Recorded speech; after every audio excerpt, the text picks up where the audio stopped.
Hi, welcome to Enjoy Marital Bliss with Judy Daniel Imagoro. And thank you so much for tuning in today. I want to encourage you, please subscribe to my YouTube channel at Judith Imagoro Ministries.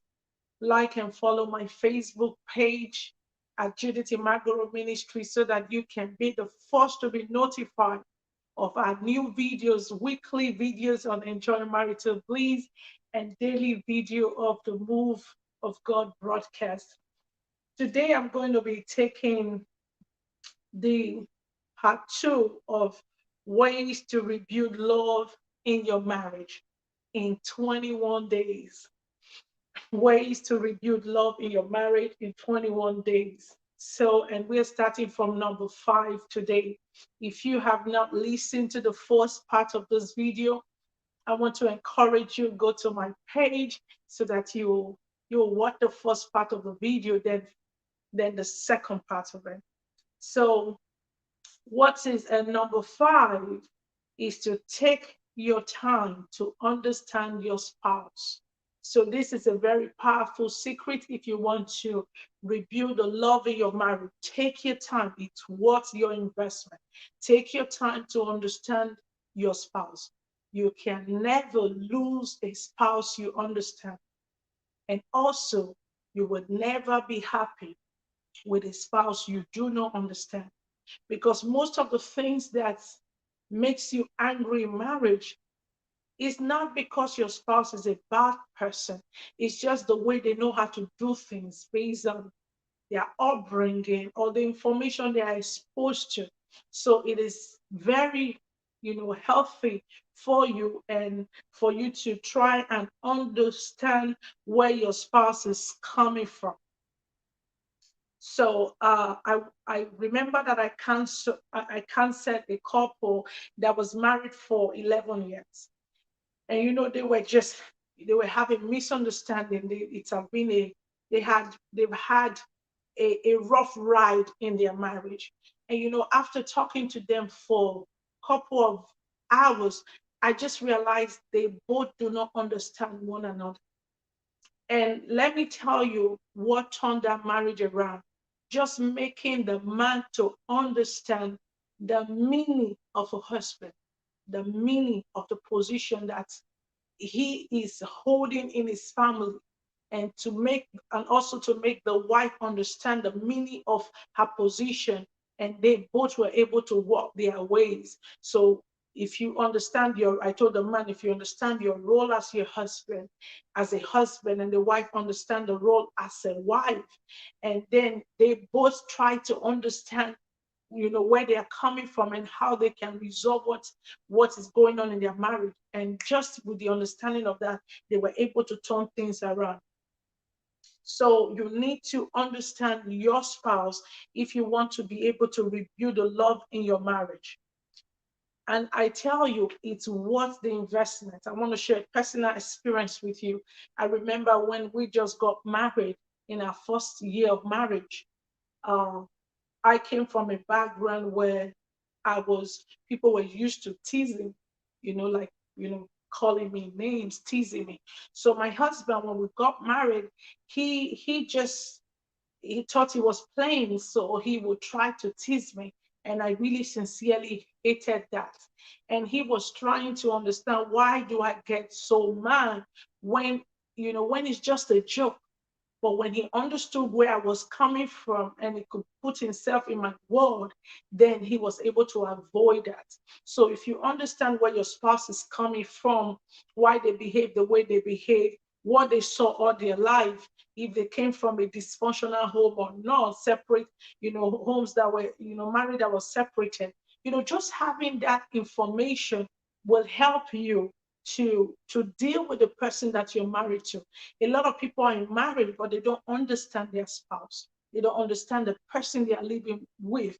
And if you want to rebuild love in your marriage, you have to take the time to understand your spouse. I shared this another experience with you of a woman who was married to a man that was used to cheating on her with with sex workers. So she was so in pain that this man You have no regard for me. Why would he be cheating on me? And he takes money to pay for sex. When she came to me, I gave her an assignment. I said, go back and check the background of your husband. This is an assignment. Why does he do what he do? Because you said he's fairly good Christian. He's fairly he's caring and every other thing except this habit. Let's find out what is going on. What word is he from? Where was he raised? Why does he do this? Why does he enjoy doing this? So when she went back to check the foundation or to check the background of her husband, she realized that the husband in his growing up days had a motel that was just close to his house. And his house while he was very young. And he saw people he had respect for go there to pay for sex at a very tender age. So he grew up, as a child, he started doing that. He started doing at about 12 years old. And now he's an adult, he's in his late 30s. So it will be hard for you to want to pull that habit out. So when she understood why the spouse was doing what he was doing, instead of her being angry and wanting to leave the husband, she started thinking, how do I help him go out of this habit? That's what happens when you understand the person you are with, why they do what they do. And let me tell you, these things happen. These three things happen when you understand your spouse. One is primarily it helps you as a person understanding your spouse. It helps you to deflate your anger tank. So you're no longer going to be angry when they do those things that really gets you angry because you understand that. For some people, they just say, okay, that's him.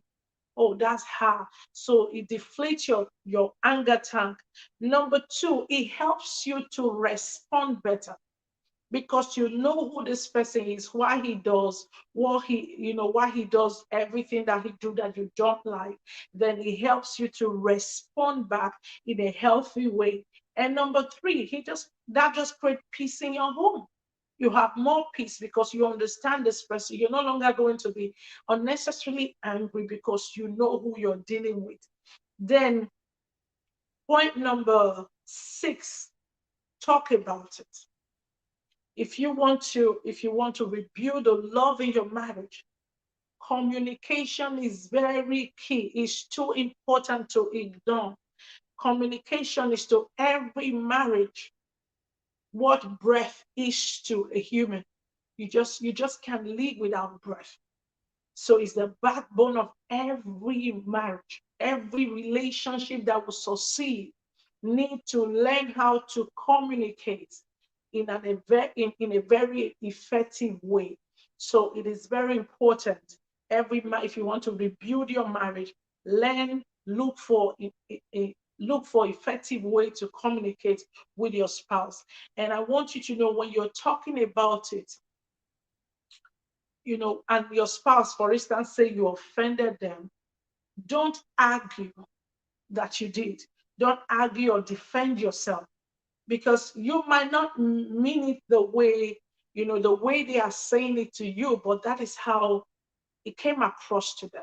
So you can't argue how they perceive what you do.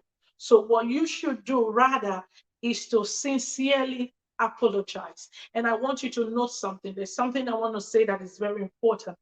Anytime you're trying to resolve issue with your spouse, please call them by the name that God named them. It's very important.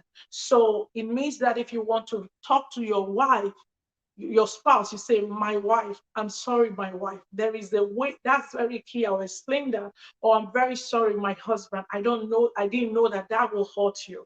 So why?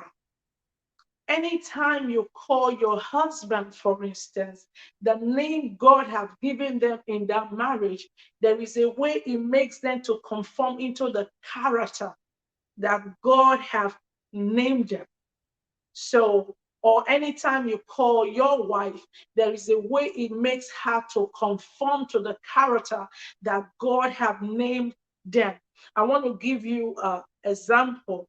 the word husband, when God wanted to show us what the word husband means, you can find that in Isaiah when he have to he called himself a husband.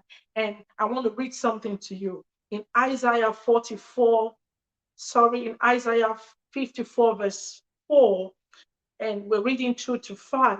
He said, "Fear not, for you will not be ashamed."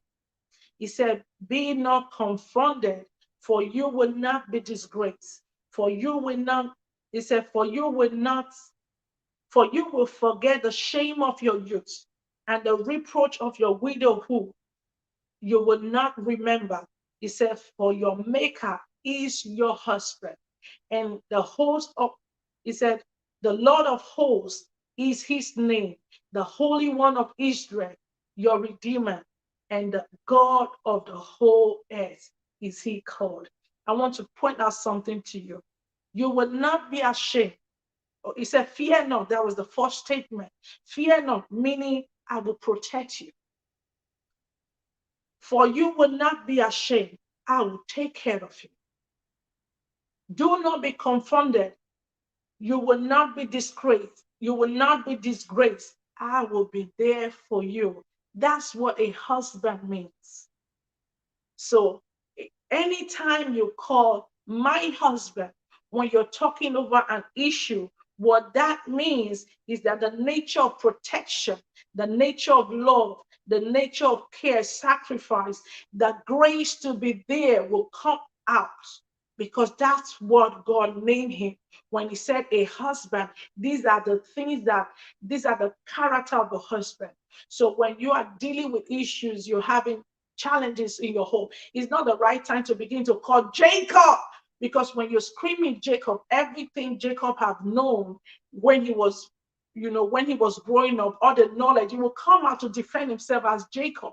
But when you call him my husband, there is a way it will, the word my husband will bring out what a husband is supposed to be. I want you to know this is powerful. I believe I am sent to the body of Christ to help redeem, families, marriages. So these are divine secrets that will help every home. And also, when you call my wife, when you're dealing with issue and you say my wife means someone who is under care, someone who is under care, who is shielded by a leader, someone who is under a shade, under a care, that does not take a direct hit. That's the meaning of a wife. Someone who is loved and cherished. Someone who submits to another who loves her.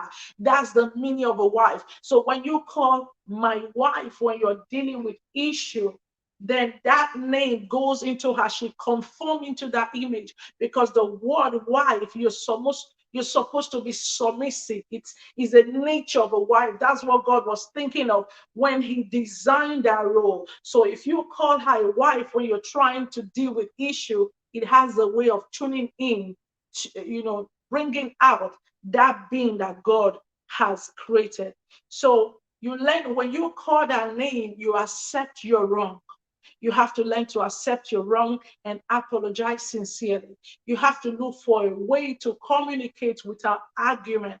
And you express yourself and allow the other person to speak, because communication is listening and also talking. So if you just talk all through, then you're not communicating. You're talking at the person, not talking to the person. So if you want to rebuild love in your marriage, communication is very important. Look for a way to talk over the issues that you're going through in your marriage. Then key number seven is have a long-term vision for your marriage. This is so powerful. Have a long-term vision for your marriage. Now that you're trying to rebuild love in your marriage, have a long-term. See your marriage in another 10 years. Put a meta picture of your marriage in another 10 years. I understand that where you are right now may be far from the picture you have in your mind. But let me tell you, If your vision is strong enough, it will help you to overcome the challenges of the present because you have a picture of your future in your mind. So you are imagining in your mind, your vision is to have a peaceful home. Your vision is to ensure you don't give your wife, you don't give your children stepmother, you don't give your children a stepfather. If you have that vision of peace, vision of, a very beautiful family, if you can imagine yourself and your children, raising your children in a healthy environment, if that is your vision, there is a way your vision pulls you. There is a way that your vision pulls you to where, like if you are here and you have a vision of peace, there is a way that it pulls you to that peace. So if you want to rebuild love in your marriage, please look beyond the present. See yourself in the future. A woman or a man who is looking to have a peaceful home, who has a picture in her mind to have a peaceful home, will not sit down and start insulting the husband because your vision is contrary to that. Will not sit down and a husband who have a vision to have a peaceful home will not stay out all night, will not have girlfriends because what you're trying to build is a future that is peaceful, healthy for your family, healthy for you. And so a long-term vision is a very powerful way for you to rebuild love in your marriage. I counseled a woman some time ago that had a vision of a marriage. She said she saw her grandmother divorced. Her mother was divorced. And as a child, she knew what it was for her father to live separately from them. And she made up her mind as an adult, I will not allow my children to go through the same thing that I'm going through. And so that was the vision in her heart. She had a long term vision, even before she got into marriage. And when she got married and she started having challenges, she looked for a counselor. That's how she found me. And she told me, I don't want my children to go through what I went through. So I'm ready to do everything that will make my marriage work. So I worked with her, and by the grace of God, that home is standing and is peaceful. So if you have a vision of a peaceful home, I tell you, you will see it because it's in your mind, and that will help you to do everything to conform to the future you want to see. And finally, number 8, put in your all. This is so powerful. Marriage is a product of sacrifice. I want you to know that. So if you are looking to rebuild love in your marriage, put in everything. There is no successful marriage that is given to anyone as a gift. A good marriage is not a gift. You don't receive it as a gift. You work on it. So it's a product of hard work, sacrifice. So if you want to rebuild love in your marriage, you have to be ready to leave some habits and take in new habits. You have to be ready to sacrifice. So that is what makes a successful marriage. And you take true options away. The reason why there's so much divorce? Options. You think, okay, if he fails, I can divorce, I can leave, I can marry another. But if you will take options away from your marriage and put in your all into your marriage and tell yourself, my marriage will work. If others could make theirs work, mine will work too. And then you begin to put in everything that will make it work. I tell you, it will work. Because for the world, there is an option. But for God, there is no option. God hates divorce. So begin to think like God and take your marriage as one opportunity. A young woman walked into my office years ago, and she had just been married for a few weeks. And she said, I don't see this working. I want to divorce. I want to leave my husband. And when I listened to her for the just few weeks she'd been married, and I asked her, if you were just diagnosed with cancer, and you're told that the one part of your breast and your hand, everything is affected with cancer, what will be the first option for you? He said, I will pray for healing. And I laughed. So I said, that's the same thing you should do for your marriage. Your husband is part of you. So why do you have the option of cutting it off? If your first thought concerning, if you have sickness, your first thought will not be cut off my breast, cut off my hand. No, you will do everything possible to see yourself restore back to health. I said, that's the same thing you should do for your marriage. There is no option. It's one life, one marriage. And I tell you, that's like 6 years ago or 7, and that marriage is still together.